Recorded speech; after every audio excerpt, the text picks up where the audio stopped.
Bed पे ज़्यादा समय चाहते हैं तो आसान तरीका क्या है? 70% से ज़्यादा पुरुष कहीं न कहीं कॉम्प्रोमाइज़ करते हैं कि वो बेड पे टाइम ज़्यादा चाहते हैं। कइयों का अच्छा है वो और बेटर चाहते हैं। कई लोग 1 मिनट तक भी नहीं टिक पाते, कई लोगों के लिए 30 सेकंड भी बहुत मुश्किल हो जाता है। कैसे हर वर्ग का पुरुष अपना बेड पे थोड़ा-सा टाइम बढ़ा सकता है, उसको बेटर कर सकता है या कहीं न कहीं इश्यू है उसे करेक्ट कर सकता है, मैं इस वीडियो में बताने वाली हूँ। Hi, I am doctor Neha Mehta, मैं पिछले 10 सालों से प्रैक्टिस कर रही हूँ और आज इस वीडियो में बताऊँगी कि आप आसान तरीके से कैसे अपना बेड पे टाइम बढ़ा सकते हैं। अगर आप चैनल पे नए हैं ज़रूर सब्सक्राइब करें और इस वीडियो को पूरा अंत तक देखें क्योंकि काफ़ी इन्फॉर्मेशनल होने वाला है और आपको बहुत बेनिफिट करेगा। तो चलिए हम बात कर रहे थे कि बेड पे अपने टाइम को बढ़ाना कैसे है। इसका आंसर आप तब जान पाओगे जब आपको ये समझ में आएगा कि क्या रीज़न्स हो सकते हैं कि मेरा बेड पे टाइम कम हो गया है। दिन में मैं 50 से ज़्यादा कंसल्टेशंस लेती हूँ जिसमें प्राइमरी कंसर्न यही रहता है कि मैम मेरा बहुत जल्दी निकल जाता है, मुझे प्रॉब्लम हो रही है। तो मेरा पहला सवाल उनसे ये होता है कि क्या आपको तनाव का भी इश्यू है? क्या आपको साथ-साथ इरेक्शन में भी प्रॉब्लम आती है? क्या आपको लाइफ़स्टाइल में कोई प्रॉब्लम है? आप अल्कोहल स्मोक ज़्यादा लेते हैं? क्या आपका डाइट ठीक चल रहा है या नहीं? क्या आप कहीं न कहीं किसी विटामिन की कमज़ोरी से गुज़र रहे हैं? क्या आप घर का बना खाना खा पाते हैं या नहीं? एक्सरसाइज़ शेड्यूल्स कैसे हैं? तो जब तक आपका रीज़न पता नहीं चलेगा ना आपको कि कहाँ से दिक्कत आ रही है, क्या इनमें से ये रीज़न हो सकता है? अल्टीमेटली आपकी ये प्रॉब्लम बढ़ती रहेगी। आप 10 दवाइयाँ ले लेंगे, 10 डॉक्टर्स को दिखा देंगे, लेकिन आपको नहीं समझ में आएगा कि ये मेरी प्रॉब्लम क्योर क्यों नहीं हो रही, क्योंकि इससे पहले तो मुझे ऐसा कुछ नहीं था। तब पहला एक मेन कंसर्न आता है कि शायद मैंने ना मास्टरबेट ज़्यादा कर लिया इसलिए ऐसा हो रहा है, जबकि 1% भी ये रीज़न नहीं होता। इक्वल एंड बैलेंस मास्टरबेशन या जिसे हम बोलते हैं कि प्लेज़र के लिए मास्टरबेशन जब वो बहुत ज़्यादा नहीं हो रही, तो उसके नुकसान काफ़ी कम हैं, ओके?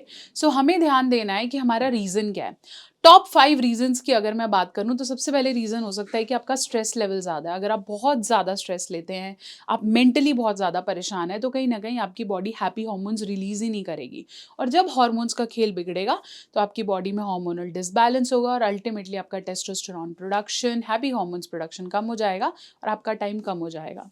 दूसरा, आपको कोलेस्ट्रॉल, थायराइड जैसे इश्यूज़ हैं, शुगर ज़्यादा है, इसकी वजह से भी इरेक्शन और टाइम का इश्यू रहता है क्योंकि जो ब्लड सप्लाई है आपके पेनाइल एरिया में वो नहीं आता या फिर वो तेज़ी से आता है, तेज़ी से चला जाता है, जिसकी वजह से इरेक्शन भी कम हो जाता है और आपका टाइम भी बहुत कम रहता है। टाइम बढ़ाने के लिए आपके लिए सस्टेनेबिलिटी ज़रूरी है, जिसलिए कुछ मल्टीविटामिन्स बहुत इम्पोर्टेंट हैं। इसके लिए आपका अच्छा लाइफ़स्टाइल इम्पोर्टेंट है, स्मोकिंग आपको और अल्कोहल आपको रोकना पड़ेगा। आपको कहीं न कहीं अपने एक्सरसाइज़ शेड्यूल्स पे ध्यान देना पड़ेगा। साथ-साथ जितना आप स्ट्रेस फ्री रहते हैं, जितना आप अपने पार्टनर को लुक ऑन करते हैं, प्लस ये जो आपको एकदम से एंग्ज़ायटी होती है कि मैं कर पा रहा हूँ या नहीं, मुझे आता है या नहीं, ये जितनी भी कन्फ्यूजन्स हैं, उससे भी हमें कहीं न कहीं दूर करना पड़ेगा।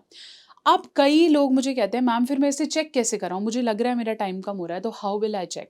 चेक करने के लिए कुछ सर्टेन ब्लड टेस्ट हैं जो आपका एक ट्रेस आपको लेवल दे सकते हैं कि आपको टाइमिंग का इश्यू है।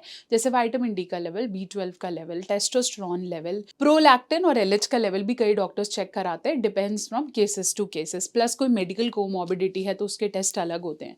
तो आप एक बेसिक टाइमलाइन के लिए अपने आप को रेगुलर मेडिकल टेस्ट भी करा सकते हैं टू अंडरस्टैंड कि आपको इनमें से कोई इशू हो तो नहीं रहा है।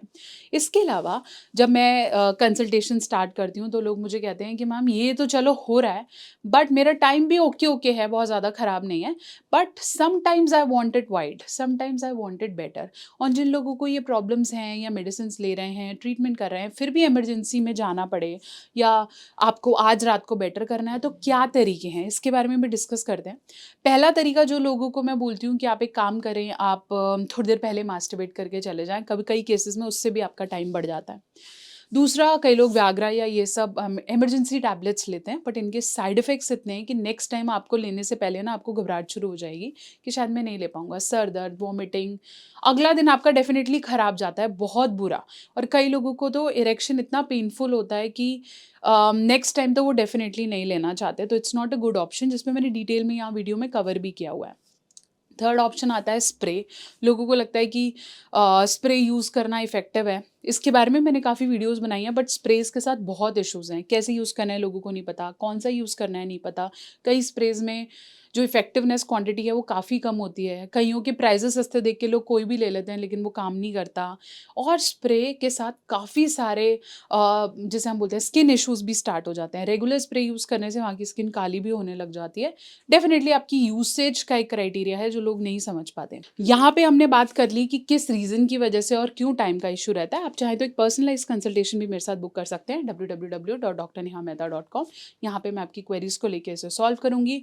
ऐसी और वीडियोज़ के लिए हमारे साथ कनेक्टेड रहें। चैनल पे नए हैं तो ज़रूर सब्सक्राइब कर दीजिए।